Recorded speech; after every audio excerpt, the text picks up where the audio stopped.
우리는 4주간 바디 프로필이라는 주제로 우리의 신체, 영혼, 전반적인 삶의 건강을 회복해야 하는 이유와 방법들을 나누어 왔습니다.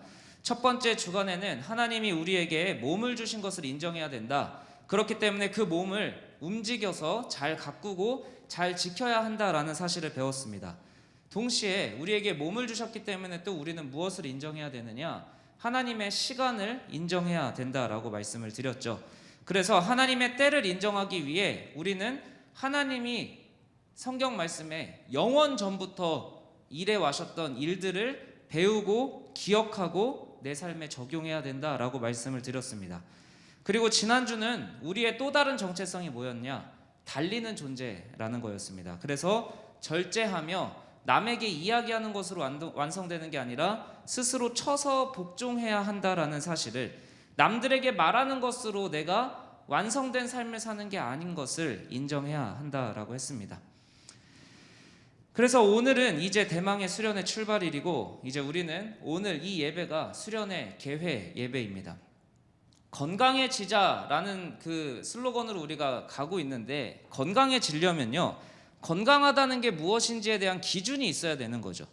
만약 사람들이 이야기하는 것처럼 정해진 기준이나 규범은 없다, 그냥 건강한 건 그냥 내가 생각하는 게 건강하다라고 하면, 건강은 정말 다양한 모습이겠죠. 그냥 내가 먹고 싶은 거 먹는 게 건강한 삶일 수 있고, 내가 하고 싶은 대로 하는 게 건강한 삶일 수도 있겠습니다. 그런 정말 많은 사람들이 공통적으로 인정하는 건강한 삶이 있다라는 거는 우리가 따라야 되는 건강한 삶의 기준과 규범이 있다라는 거죠. 건강한 삶이란 분명히 기준이 있을 때 존재할 수 있는 겁니다. 그리고 우리는 무엇이 건강한지 대부분 인정하고 동의하고 있다면 그것은 대부분의 기준이 성경에서 나오고 있음을 우리는 인정해야 합니다. 그래서 우리는 회복해야 될 우리의 모습이 무엇인지, 그리고 우리가 어떻게 그 모습을 회복해야 하는지 결심하는 자리에 있다라고 생각을 합니다. 오늘 우리는 이제 2박 3일간 함께 기도하고 예배하고 하나님이 주신 우리의 몸을 잘 사용하고 건강한 것을 먹는 수련의 시간을 가지려고 합니다. 하나님은 우리를 창조하시고 몸을 주셨습니다. 근데 그 몸을 잘 경작하고 지키는 방법을 이 성경이라는 책에 담아두셨다는 걸 우리는 믿는 거죠. 그 말씀에 순종해서 그 말씀을 우리의 삶에 적용하고 지켜야 된다라고 하나님은 말씀을 하십니다. 그게 너희가 살게 될 건강한 삶이라는 거죠. 단순히 아무렇게나 살다가 교회만 다니고 하나님 믿는다고 말하다가 죽어서 천국 가는 인생이 아니라 이 땅에 하나님이 주신 몸으로 천국을 경험하라고 하시는 겁니다. 사람들은 하나님이 주신 말씀을 항상 오해했습니다. 왜곡했습니다. 잘못 활용했습니다. 그리고 나 스스로를 돌아보는 말씀으로 삼기보다는 야, 너 왜 말씀대로 안 살아? 너 왜 말씀대로 이렇게 해야지? 라고 잔소리하는 데 익숙해져 왔습니다. 하나님은 분명 인간에게 설명서를 주셨는데 그 설명서를 제대로 읽고 나한테 적용을 해야 되는데, 그 설명서를 읽고 남한테 적용하니까 싸움이 나고 평화가 깨지는 겁니다.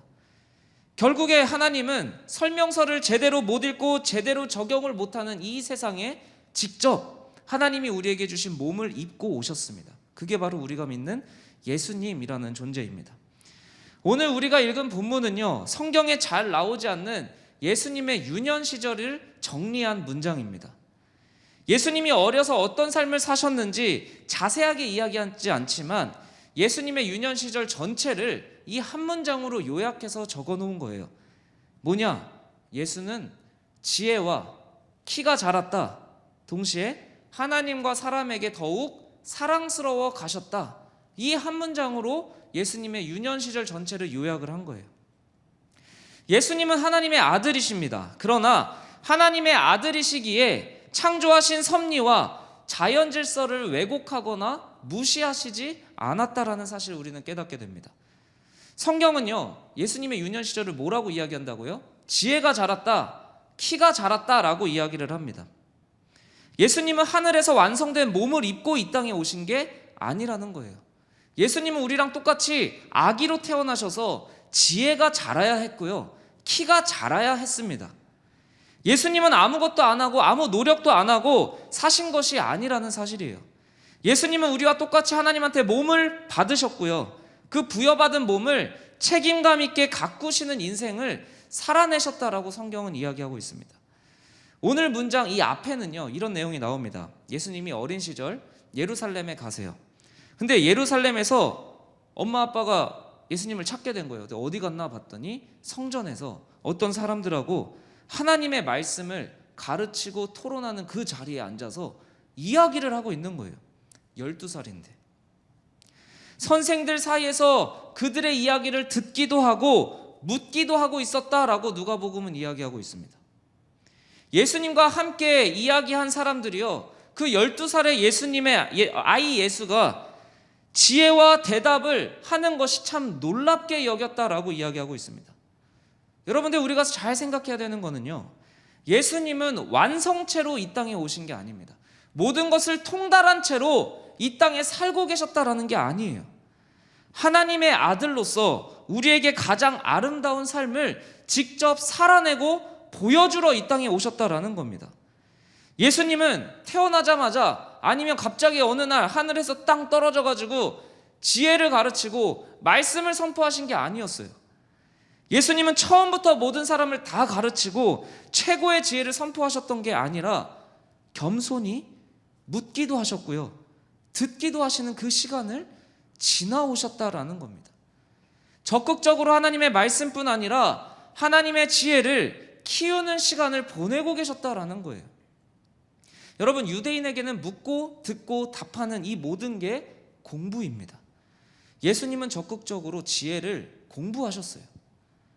예수님은 똑같이 지혜를 얻기 위해 많은 사람들과 이야기를 하셨고요, 누군가의 이야기를 신중하게 들으시기도 했습니다. 그리고 우리에게도 알려주시는 거예요. 너희가 지혜가 자라고 싶으냐? 누군가의 이야기를 신중하게 들어라. 그리고 물을 줄도 알아야 된다. 그것을 몸소 보여주신 겁니다. 그냥 자기는 천재로 태어나서 야, 너네는 물으면서 지혜를 키워, 들으면서 지혜를 키워라고 하신 것이 아니라 직접 듣는 모습, 묻는 모습을 일일이 보여주셨다라는 사실입니다. 예수님은 동시에 듣고 물은 내용들을 잘 정리해서 표현하는 행동도 적극적으로 하신 겁니다. 예수님은 어느 날 갑자기 사람들을 모아서 선동하시는 선동꾼이 아니에요.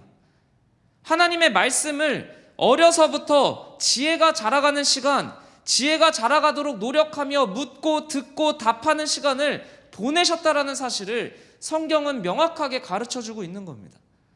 성경 전체에 예수님의 유년 시절이 적혀 있는 곳은 오늘 읽은 누가복음 2장이 전부이지만, 이 내용을 토대로 하나님이 분명하게 알려주시는 것은 무엇이냐?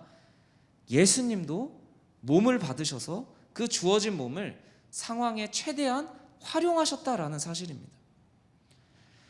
그런데 오늘 읽은 문장에는요, 예수님이 지혜만 자란 게 아니라 뭐라고 이야기하죠? 키도 자랐다라고 이야기를 합니다. 예수님은 완성된 몸으로 오신 게 아니었어요. 하나님은 예수님도 키가 자라게 하셨습니다. 성장하게 하셨습니다. 예수님은 온전한 성장을 하나님 안에서, 이 땅 안에서 그 몸으로 보여주고 계셨다라는 거예요. 예수님은 내가 하나님의 아들이니까 하고 싶은 대로 해도 돼, 너네는 믿고 따르기만 해, 내가 기적을 보여줄게, 따라와 라고 하시지 않았습니다. 목수의 아들로서 지내야 될 그 삶도 충실히 살아내셨고요, 그리고 사람들과 식사를 해야 되는 합당한 식사, 건강한 식사도 하셨을 겁니다. 그렇게 예수님은 하나님이 주신 몸이 건강하게 성장할 수 있도록 자기의 몸을 가꾸시는 것을 보여주셨다라는 거죠. 하나님은 예수님을 통해서 기적적인 삶만을 보여주시는 게 목적이 아니었습니다. 예수님을 통해 정상적인 성장 과정이 얼마나 중요한지, 자신에게 주어진 인간적인 삶을 책임 있게 수행하는 게 얼마나 중요한지를 몸소 보여주셨다라는 사실입니다. 여러분, 우리는 이 바디 프로필 주제를 통해 기억해야 됩니다. 하나님께 우리는 몸을 받은 사람들이에요.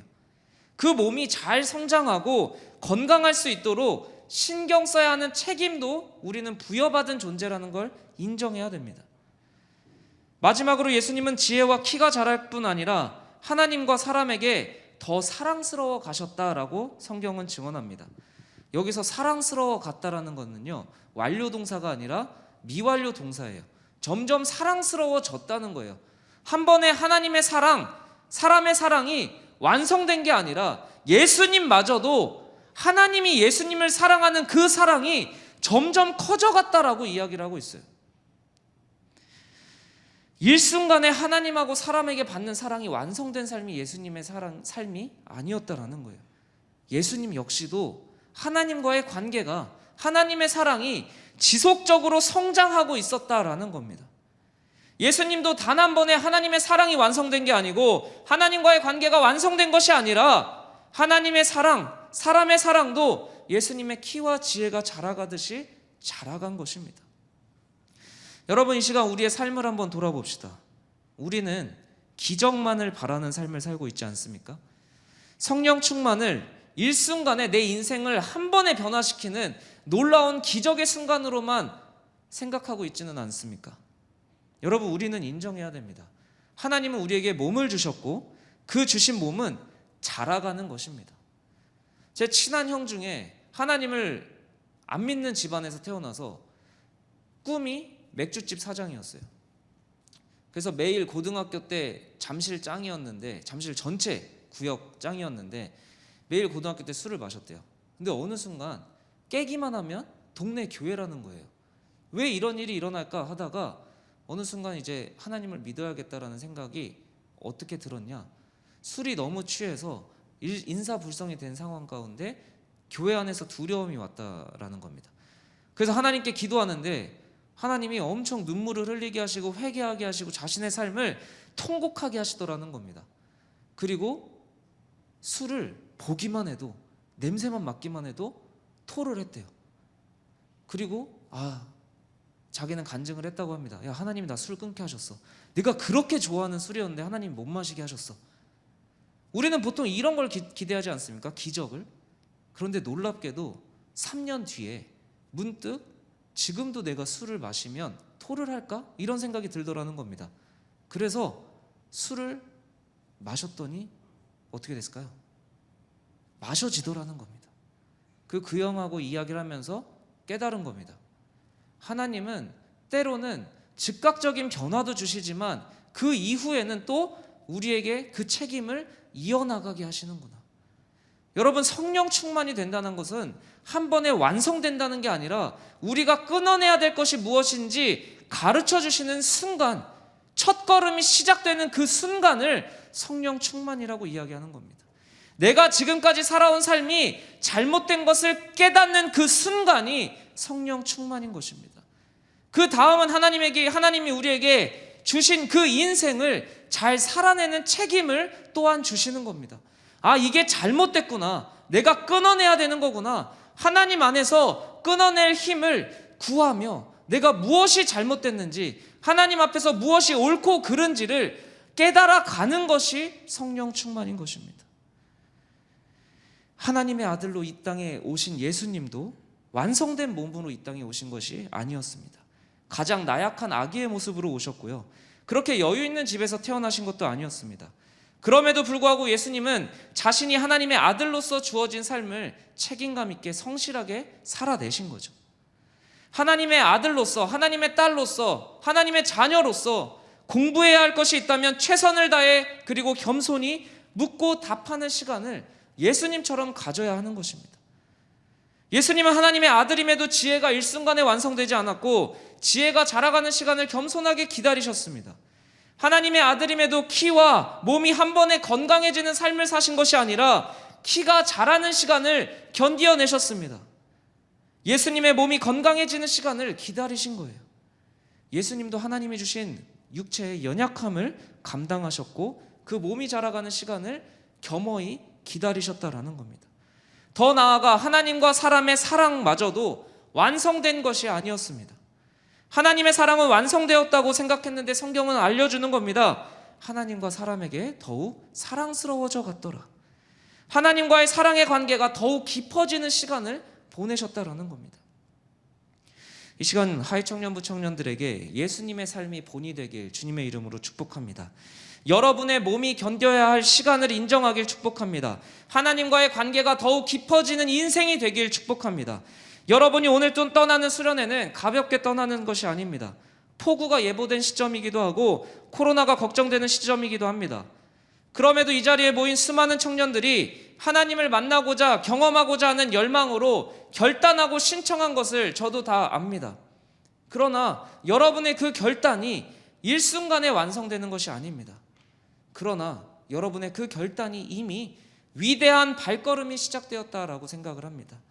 그 위대한 발걸음이 시작되는 이 수련회가 하나님 안에서 하나님의 사랑이 더욱더 완성되어져 가고 여러분의 지혜가 자라가고 여러분의 몸이 건강해져 가고 사람에게 사랑을 점점 받아가는 인생이 되길 축복합니다. 이 수련회를 통하여 여러분의 인생이 방향이 바뀌고 하나님에 대한 인식이 바뀌고 하나님에 대한 오해가 불식이 되고 하나님에 대한 뜨거운 열망이 시작되는 시간이 되길 축복합니다. 이 시간 나갈 때 예배팀에서 소책자를 나눠드릴 겁니다. 그때 여러분의 개인적인 기도 제목을 적는 란에 적으시면 좋겠습니다. 더불어 여러분이 생각하는 하나님의 이미지, 하나님을 더 알고 싶은 마음도 그 기도란에 적으시면 좋겠습니다. 그 기도 제목을 들고 하나님 앞에 들고가 간절히 기도하는 시간을 가지십시오. 그렇게 여러분의 지혜가 자랄 것입니다. 하나님과의 사랑의 관계가 더욱 깊어질 것입니다. 사람들 간에 오해가 있었다면 그 오해를 풀어내는 지혜를 주실 거고요. 하나님뿐만 아니라 사람에게도 사랑을 받는 인생으로 변화될 것입니다. 그 관계가 더욱 깊어지는 하나님의 축복을 누리는 하나님의 청년들이 되기를 축복합니다. 이 시간 제가 여러분을 위해 기도하고 축도로 마치겠습니다. 하나님, 우리에게 복 주시기 위해 이 자리에 부르심을 믿습니다. 주님, 우리를 하나님 앞에 나의 주어진 삶이 최선을 다하게 하여 주옵소서. 주님, 우리는 여전히 어려운 상황에 있습니다. 날씨가 어떨지, 코로나가 어떨지 두려움과 염려가 때로는 들기도 합니다. 그러나 하나님, 주님이 청년들의 마음을 움직이셨고 모든 상황을 초월하여 결단하여 하나님 앞에 나아가게 하셨습니다. 주님, 우리의 모든 기도 제목을 들고 주 앞에 기도하는 시간 되게 하여 주옵소서. 그러나 그 기도의 시간이 소원 성취가 아니라 하나님의 마음을 알게 되는 시간, 주님을 아는 것이 인생의 가장 큰 복임을 깨닫는 시간 되게 하여 주옵소서. 주님, 복 주시기를 원하는 분임을 믿습니다. 주님, 우리 모두에게 한 영혼도 빠짐없이 주님의 복을 부어주시고 주님의 복을 누리게 하시며 우리를 회복시켜 주옵소서.